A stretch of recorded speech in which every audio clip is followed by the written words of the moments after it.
This was a really weird but scary experience for me. I worked at a morgue a few years back. I'd also like to mention that this was the last time I smoked weed. Just throwing that in there. Anyway, on my way to work, one day I smoked a blunt. I bought the weed from some random guy, not my usual person. Anyways, this was actually my first day out of training, and they trusted me to be by myself. It was around 2 p.m. when I got to work, and everything started off normal. I hated the smell of that place though. We had a good amount of bodies stacked up there, and I was working on one. I turned around for a few seconds while looking for a tool, and I heard a moan from behind me. I paused for a second and remembered that some bodies still have air in them, and the air continues to come out, and the bodies will still make noises and sometimes move. I gathered myself, turned around, and now the man on the table, his eyes were wide open, as if he were looking at me. I paused once again and told myself that this is normal. At this point, it's starting to get dark outside, and it starts raining by coincidence. I know this sounds like a cliche horror story, but it really did happen. My anxiety was an all-time high, so I took a break. I had the munchies, so I decided to snack on a bag of chips. Then I heard something in the hallway. I couldn't tell what it was. At this time, I had the sweats, but I wasn't hot, but I was also really hungry. I got up to see what that was in the hallway. Then I heard something. It stopped me in my tracks before I reached the door. I stopped and I thought, I'm here by myself. I got the courage to walk into the hallway. When I turned the corner, I saw one of the bodies standing at the end of the hallway. I froze and I just stood there.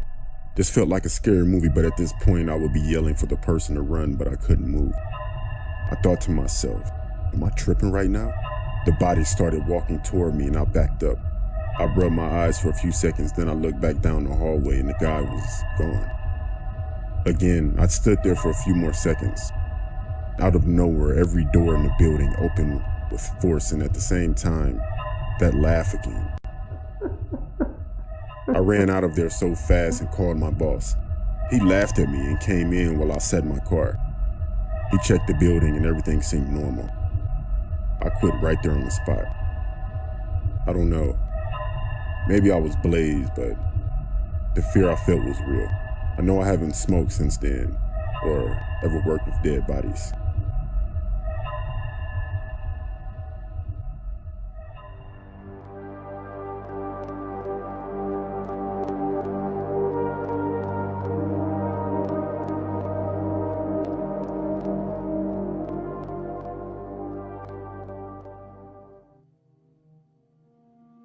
I got this great job working at a hospital. I really got to do something that I enjoy. Taking care of others has always been a passion of mine, but I work on one of the hardest floors, the cancer floor. We always have the same patients, and not a whole lot of them make it.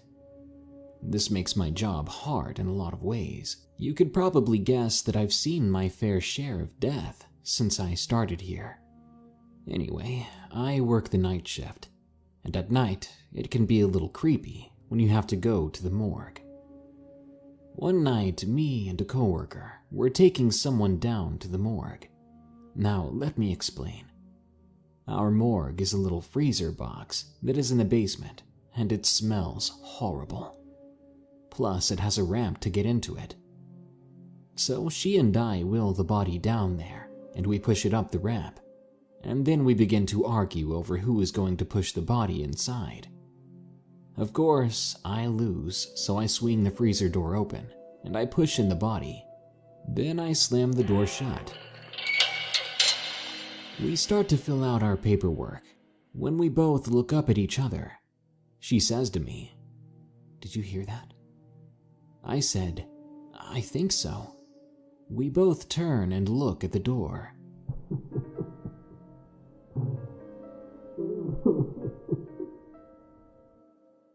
The two of us got cold chills, and the hairs on our arms were standing straight up. It sounded like someone was crying. We froze, turned, and looked at each other, then ran out. Halfway down the hall, she asked if I really heard what she did, and I told her yes. I really didn't know what to think, so I was telling one of my friends who is a nurse on our floor the story. She tells me that she has had similar things happen to her in the morgue. To this day, I will not go alone, and I always try to get out of going at all. We also have a tradition on our floor that when someone passes away, we open the window so the soul of that person is not trapped in the hospital to roam. I'm not making this up. It truly happened. If you don't believe me, I don't care. I know, and so does everyone else who works there.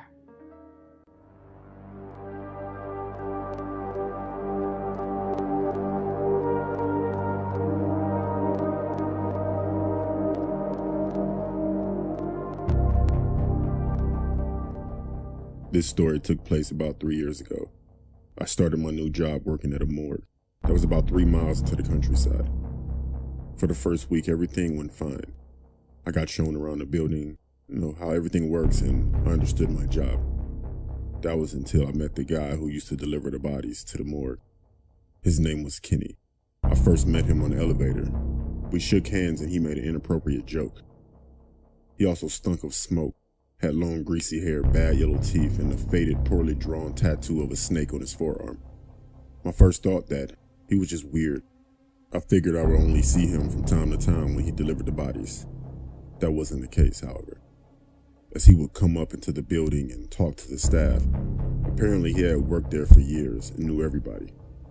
I asked a few staff members about him, and they kind of just shrugged him off as being eccentric. It was like I was the only one who saw through that. He would joke around with most people, but when it came to me, it was like he was a different person. The first time we met, he would make inappropriate jokes towards me. He would joke about the dead bodies that got delivered and make crude comments about the way the people died, and actually found it funny. One night, however, I was working on a body when I decided to take a little break. When I returned, I found the body was off the table and propped up against the wall. I almost had a heart attack. And then Kenny jumped out from the corner, screaming and grabbing my shoulder, shaking me violently. Then he stopped and laughed, telling me how good he got me, and my reaction was hilarious. This was the last straw, and I had enough and reported this to my superiors. My complaint was backed up by the footage from the CCTV cameras. The next evening, as I arrived into work, I saw Kenny walking down the corridor, and he didn't have his weird grin on his face. His look was much more disturbing. He looked furious, like he was a different person. He passed by me while giving me the worst stare I've ever seen. I was told later that he had been fired. I was a little bit surprised. I didn't know what they would do. I didn't know they were firing him exactly, but I was kind of relieved. That night, I finished work around 3 a.m. and got into my car to drive home. As soon as I pulled out, another car started up from across the parking lot and started to instantly tailgate me.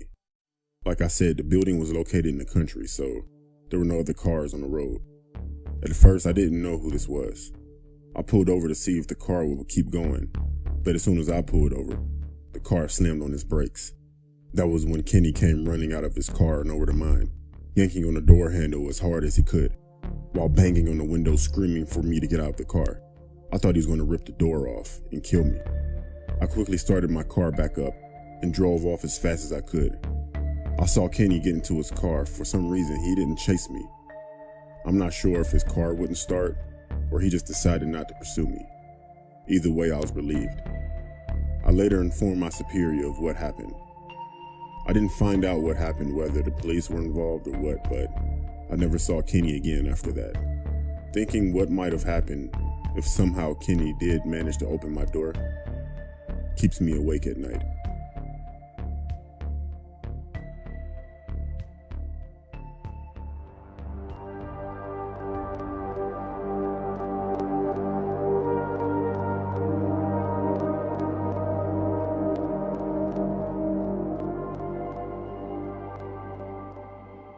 My brother is a mortician at a facility in New York, and one night when I was visiting, he asked if I wanted to go to work with him. so I wouldn't be alone in his house. I reluctantly said yes. What's the worst that can happen, right? Boy, was I wrong. To start off with, this place was creepy as hell. Dark and smelled funny. He said it was normal, and it was probably the smell of the formaldehyde, so I just ignored it. After a little time of chit-chatting and catching up, he told me that he needed to get to work, but that I could stay in the little adjoined office and watch some TV, and so that's exactly what I did for a little bit. The entrance to the morgue had swinging doors, and you could hear when someone was coming in or out of them. He came to check on me a few times, so I heard them. After a few hours of being by myself, I started to doze off, when the sudden sound of the doors woke me up. Expecting for my brother to walk in and greet me, there was nothing. Again, I started to fall asleep, and yet again, the loud doors went off. You couldn't tell if someone was coming in or out, but they kept on swinging and didn't stop. Thinking my brother was playing a joke on me, I got up and went to tell him to stop, but to my surprise, there was only a little girl standing there, playing by the doors, pushing them. "Hi," I told her. She looked at me and didn't say a word. One of the things that caught my eye was a pretty blue dress with a pink ribbon that she was wearing. "Your dress is pretty, and the bow makes it stand out." Again, no reply. She looked down and started to run the opposite way, towards a lonesome hall. I thought the kid belonged to another employee, so I went back to my chair and sat down. A couple of hours later, when my brother's shift was over, he finally woke me up to go back to his place. As we were driving, I started to tell him about the doors and the little girl with the cute blue dress and big pink ribbon. He slammed the brakes. "What the hell? Why did you brake?" "Tessa," he told me with a chilling look on his face. "Last night I did an autopsy on a little girl that drowned. She was wearing a blue dress with a big pink ribbon." My blood ran cold, and I've never been to work with my brother ever again.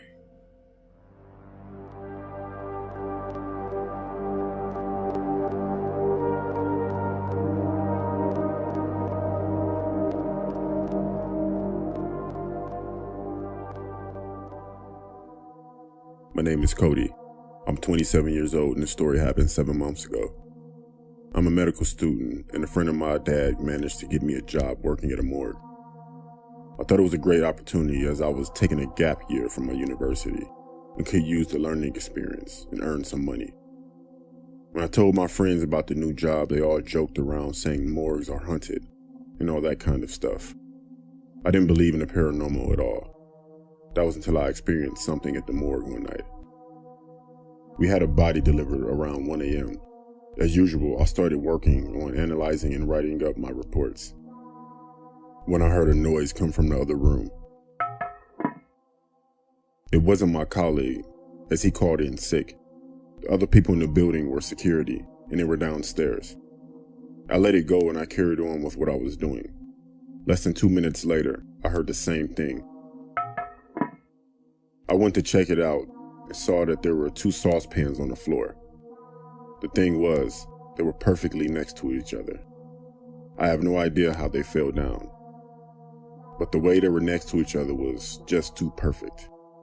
I picked them up, put them away, and carried on doing my work. When I went back into the room with the body, the head was now turned facing me.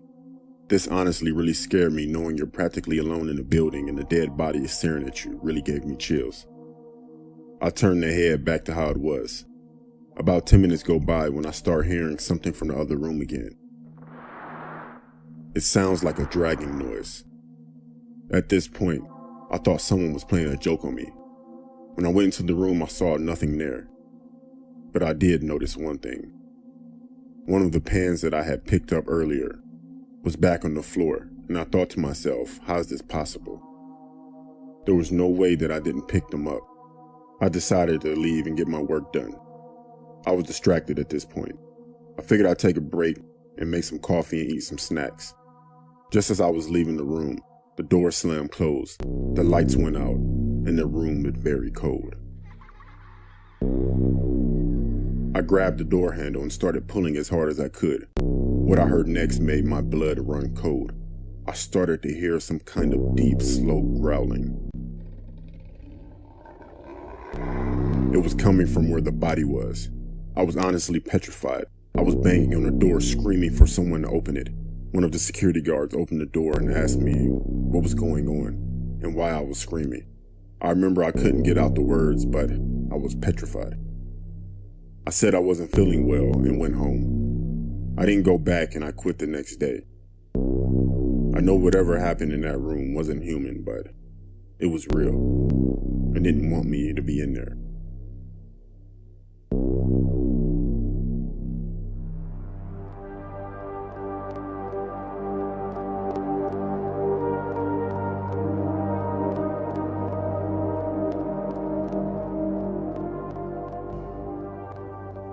When I go to work, that is all for me. It's just a job. I've really never had any feelings for the people I've worked on, since that's what I've been there to do, and of course, I didn't know them. But this particular day has been embedded in my head ever since. I had done countless autopsies before without a problem, but came the day I was dreading. An autopsy on a child. It was a kid no older than a year old or so. It was really hard since I have a kid myself. As I worked on him, I was getting ready to wrap things up. I turned around and standing right there was a woman sobbing. I assumed it was the mother and I told her she couldn't be there. I asked her how she got in, but no response. She left the room and a few minutes later another body came on the stretcher. It was the woman I had just seen. I guess she wanted to make sure the baby was okay. To this day no one believes me, but I know what I saw.